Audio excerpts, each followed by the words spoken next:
আওয়াজ শুনছি, শোনার পর নিচে গেলাম, যাই দেখি ভিতর থেকে দরজা লক। তারপরে দরজা ধাক্কানো দিছি, মাসুদাবু বলে, কিন্তু উনি কোনো শব্দ করতেছে না, দেখি ভিতর থেকে দরজা লক করা। সেজন্য আমরা চোর বা ডাকাত কিছু একটা ভেবে উপরের দিকে চলে আসতেছি বড়দেরকে জানানোর জন্য। তখন আমরা উপরের দিকে সিঁড়ি দিয়ে উঠার সময় উনি দরজাটা খুলেই খুব জোরে দৌড়ে বেরিয়ে চলে গেছে।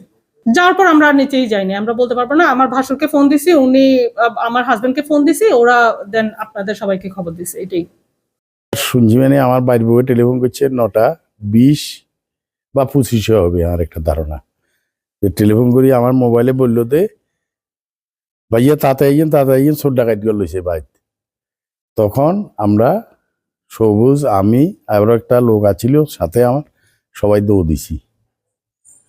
আসি যখন গেট খুলছি তখন রক্ত দেই, আর উপরে উঠি, মানে উপরে দেখি রক্ত দেখি, আবার নেচে নামি গেছি।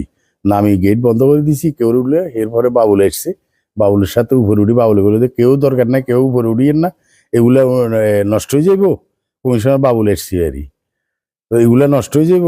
আর হেরা প্রশাসন খবর দেন থানায়, তখন যাই টেলিফোন করি। আমরা তো আসলে আর মনে হয় না হয়তো কোনো চুরিদারি করবেলা হয়তো বাসায় ঢুকতে পারে, চুরিদারি করবেলা বাসায় ঢুকতে পারে, কেউ পায় না। এ হয়তো চিনি যেতে পারে, হয়তো চিনি যাওয়ার পরে বেরিয়ে স্টেপ করিয়ে এলাইছে। আমার একটা ধারণার কথা বলতেছি, জানি না মনে কার কি। ফারুক ভাই বাসাত মানে ডাকাত ঢুকছে, তো সাথে সাথে আমি এদেরকে ফোন দিলাম, আরো ছেলেপেলেদের ফোন দিলাম। আমি বললাম যে আসলে কি হয়েছে, একটু সবাই যা দেখ। এর কিছুক্ষণ পরে হেরা মনে আসছে, আসি দেখলো যে কাজের বুয়ারে মেরে ফেলছে।